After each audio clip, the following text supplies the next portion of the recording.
Many of the things you love would not exist without sponsors. We have 3 great ones. Aubrey's, you can get it to go. Lucid Media, spell that L-U-S-I-D. And Inner Space Yoga and Meditation Supplies, making every day a good day. The last time we talked, I was surrounded by a Captain Kangaroo load of ping pong balls, all the while being drenched in the glorious compositions of Stephen with a PH Arnold. I had $30 of fun reserves in my pocket and a decent reserve of middle-aged guy energy. Did Stephen have a suggestion of where I could spend both? He didn't hesitate. He said, "Go to Twins. Max Light is playing." I pretended to know who Max Light was, and I opened the map. You know, if a place is under 30 minutes away by foot, the weather's nice, I'll forego the ride share and just hoof it. Twins was 29 minutes by foot, so I took a lift. Hey, it's Improvisations. You got to break your own rules. And you got to manage those middle-aged guy energy reserves. You never know when you'll need them. The driver dropped me off at the front door. I walked up the stairs, and man, there it was, my new favorite place. Twins had opened 33 years earlier, founded by twin sisters from Ethiopia, hence the name, and it started out as an Ethiopian restaurant, changed locations, started adding music, and ended upstairs in a very intimate space on U Street, keeping the Ethiopian food, but booking amazing music. Everything from Nancy Wilson to Andrew Surreal to Roy Hargrove and hundreds of young people who were just starting to play jazz.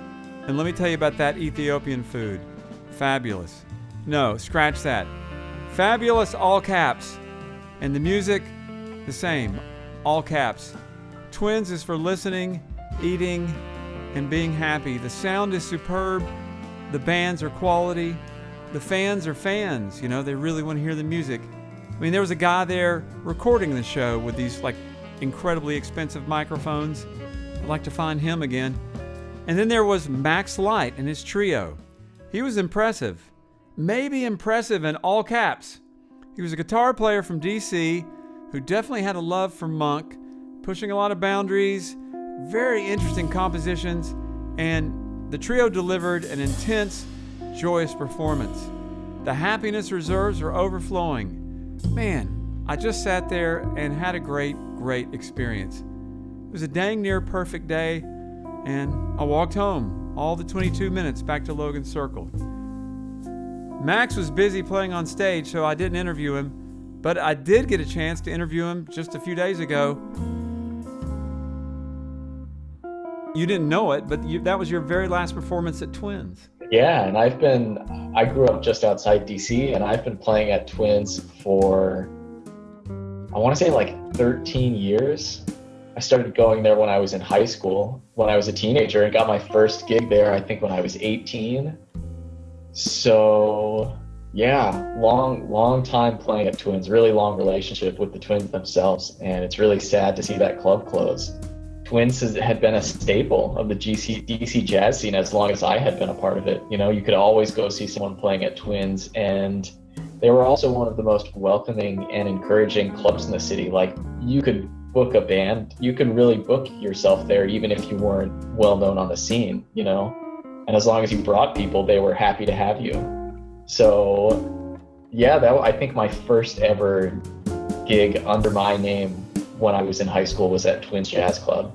And that's the amazing thing about that place, because it seemed like this great balance of, we're going to give people a chance to come in and do it. And then we're also going to have Nancy Wilson, you know, Andrew Surreal. Absolutely. Billy Hart playing on a weekend, you know, it was an amazing club, really amazing club. I saw so much great music there and played so many great gigs there. So I was pretty sad when I saw that they were closing. But I wasn't exactly surprised either, you know, with all the, I had no clue how they were going to make money, and places like that are so generous to musicians are always like towing the line, you know, and I think they've been doing that for decades.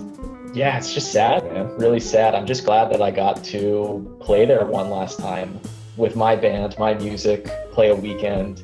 And yeah, I'm really glad I got to do that. My glorious 4 days in DC were about to come to an end. One of the reasons the 4 days had been so glorious was the weather was great. Not a drop of rain. It was fairly warm. I mean, who would think January, February in DC was going to be warm? The temperature was very tolerable, except in my Airbnb, which I couldn't control the temperature, but then I used the modern invention of windows and was able to keep my room kind of manageable. And then on the last Sunday morning when I woke up, I heard a little bit of rain, and then it turned into a lot of rain. And I was like, fair enough. I was due. I had an interview about 20 minutes away in DuPont Circle, and I was getting ready to grab a ride, but the rain started to subside, so I decided to walk.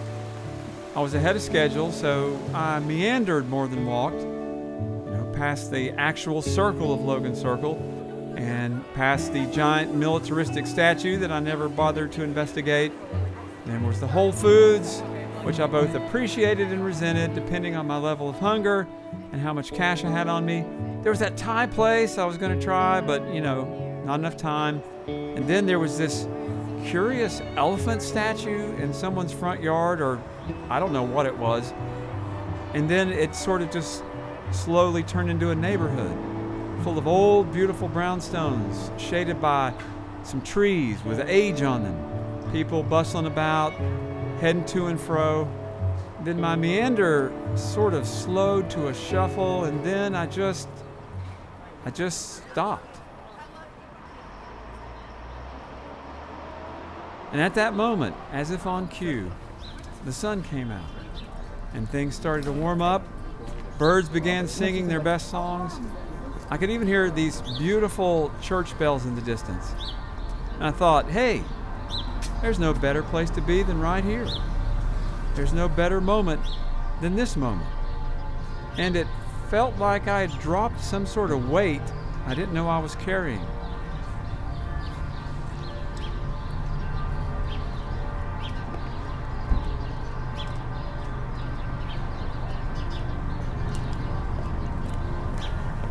And then it was time to go.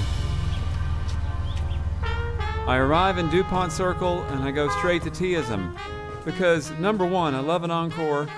Number two, I love tea.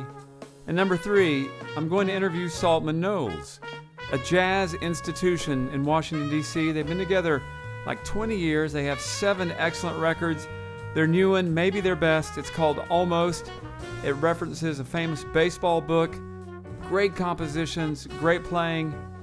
But before we get into that, I need something answered once and for all. Is Washington, D.C. the North or South? That's a great question.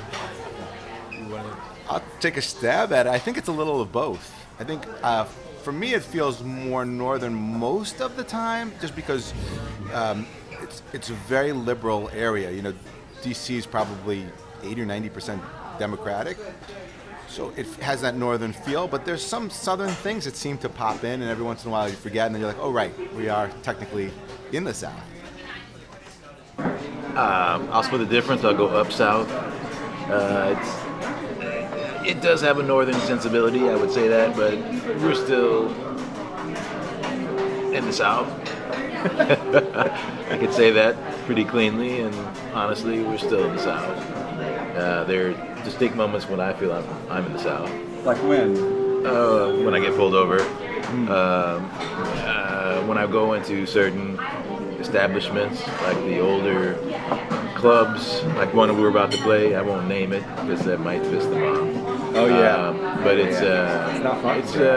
It's an old club that's been in town for a long time, and it caters to a certain kind of an older white gentleman. And when you go into those establishments to play, it feels very southern. And you're from Milwaukee originally? Correct. Yeah. And you're from Connecticut? Yes. So how culturally different was it from those places? For me, it was a big change from I was born in Milwaukee, but I grew up in Whitewater, Wisconsin. I was a predominantly white college town. My dad worked at the university, so did my mom. So coming to DC was like coming to Chocolate City. At least back then it was Chocolate City, and it was just different. It was wide open. People were from everywhere. The speed of the town was much faster than I was used to. There's a scene that's livable.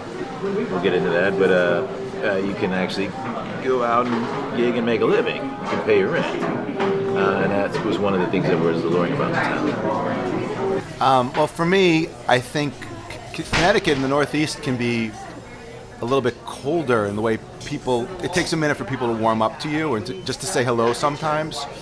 When you come to DC, most people will just nod or at least acknowledge that you're there, and it has a different kind of vibe in that way, and I kind of liked it. I mean, at least that part of it I liked, and also, like I was saying a little bit earlier, DC is a very international city, so we have people that are here from everywhere in the world, and in Connecticut you don't see that quite as much, and I think being in DC, you just get used to seeing everybody. Nobody looks strange or different because of where they're from. As we sipped our tea, we got into talking about their new record, which is called Almost, which is sort of based on a Dave Barry book about a very, very long baseball game. But it has a lot of other meanings. And for me, I was always wondering if it had something to do with the artistic struggle to get there, and you never quite get there. You always try to get that magic, perfect thing, but you never quite reach it. I've heard a lot of artists say that. I think a lot of things are tied up in that title, but yes, I mean, you always shoot for excellence. At least, hopefully, you'll make good. That was always the concept, and there's always so many things to explore. There's always another new idea, a new sound, a new something.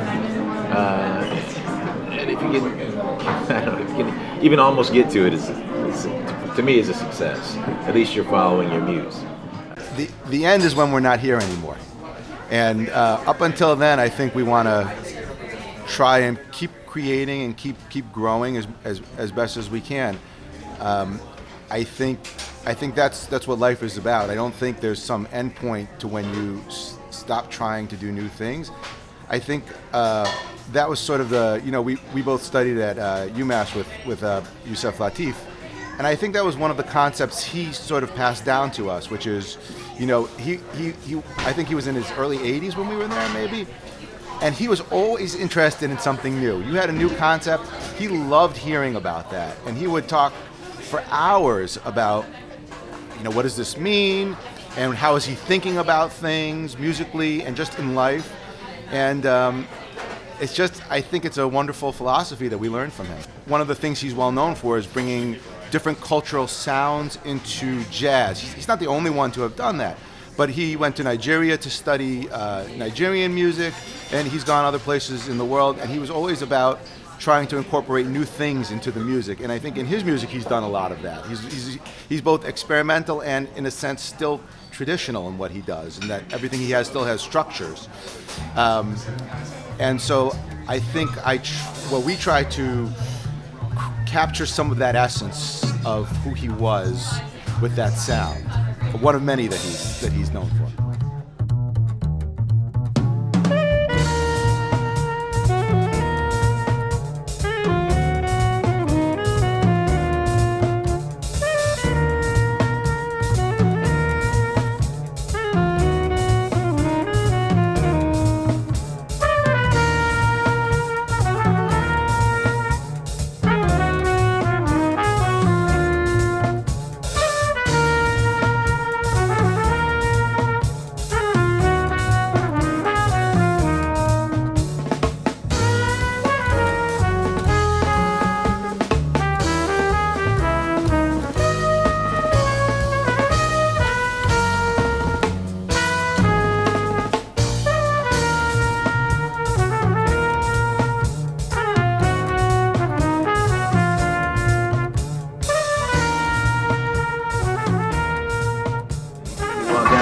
You're going to hear something different.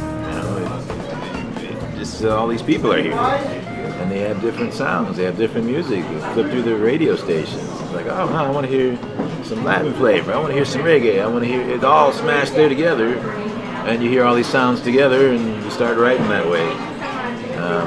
Yeah. I think also like one of the things that we try to do is we like to feel connections between people, and music is the way we sort of try to understand who they are a little bit. So if we hear like we're saying, like a Middle Eastern sounding music or Caribbean sounding music, it's sort of like you get a little bit of an insight into somebody's culture and somebody's feelings, and I think we gravitate towards those ideas. Mark Saltman on the bass, William Knowles on the piano from their recording Almost. That was I Remember Youssef. And I love how they take that inspiration from their teacher and channel it into something new, which they pass on to another generation. And the comment about how they're inspired just walking down the street in DC, I totally get it. I got inspired by taking a bus ride to the museum even. That was kind of exciting.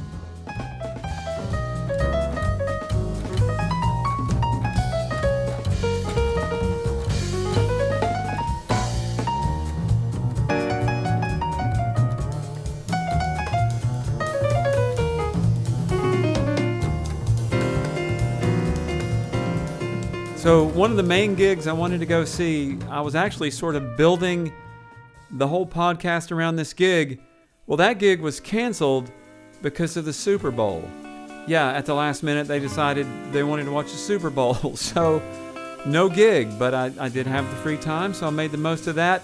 I got a couple of more museum visits in, and one of those was the National Museum of African American History and Culture.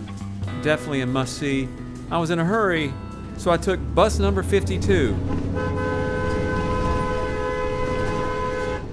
Yeah, I was in a hurry, but nothing compared to the bus driver. He ran 3 stoplights. I'm not kidding, not exaggerating. He ran 3 stoplights, and then, just to really top it off, he blew his horn at a cop who was not going fast enough. I've never seen that before. And amazingly, it worked. I don't know how that happened, but it worked. And the next thing I know, I was at the National Museum of African American History and Culture. And I'm not going to review it for you because you just need to go yourself. You need to go check it out. But when you walk in, it's just overwhelming. The history, the culture, the exhibits, the young children learning about their history in a very important way. It took a long time for this museum to appear, but it is here, and it's worth supporting, I can tell you that.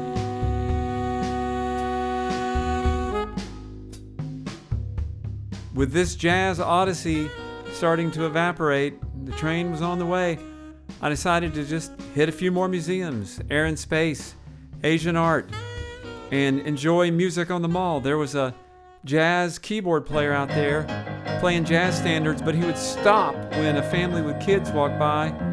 He would play the Linus and Lucy theme, and they would just come over there and tip him and enjoy it, and the kids would dance. He told me that he's just been playing that song for years and years, and it never fails. When he plays Linus and Lucy, people stop and they tip. That one, it had an 8-year run. DC had paid the rent. So there I was at Union Station, 2 hours to kill. What do? I like to just walk around because I'm never bored when I walk. And if you walk, the travel gods have a much easier time to find you. That I found to be true because when I walked out the door, there it was, the National Postal Museum. I didn't know it existed, and the next thing I knew, I was in there virtually alone except for the workers. I love letters, I love stamps, so it was just perfect. What a great time. And it gave me time to relax and reflect upon the trip, which was just about over. Of course, I had no way of knowing what was coming or what was already there, and that a lot of the places I enjoyed, like Twins, would be gone and I would never get to go back. Or that a lot of the musicians I've met and New Orleans and Memphis and Baltimore and D.C. that they were about to have their livelihoods pretty much taken away.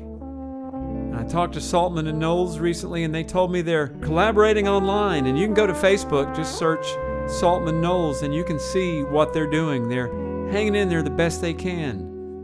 And that's what they're all doing. They're hanging in there the best they can. And when the concerts come back, go see them. And I know I will appreciate all of it a lot more than I did before, because I've never had it all snatched away from me. I want to dedicate this podcast to all the musicians and the clubs and the record labels that are hanging by a thread right now. Thank you for hanging in there. We, the fans, as best we can, we've got your back. I'm Todd Steed. This is Improvisations to Go. Season 2, it's a wrap. Season 3, I don't know. Where should I go? You tell me. I'll go there. And you're invited. Improvisations to Go is a production of WUOT. I'm Todd Steed. Thank you, Aubrey's, Lucid Media, Inner Space Yoga and Meditation Supplies, Dr. Craig and Debbie Jarvis, Champion Fulton. Sing us out, okay? Release yourself now. There's no need to wait. After all, you're the one who built this gate.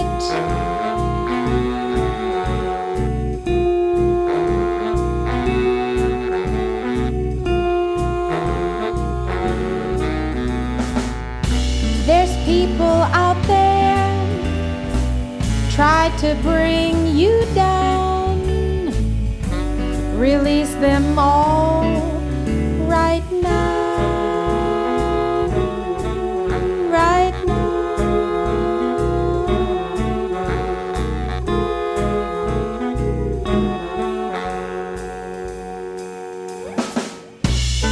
You will save you. Just let yourself sing. Yesterday's broken, but tomorrow is clean. It's clean.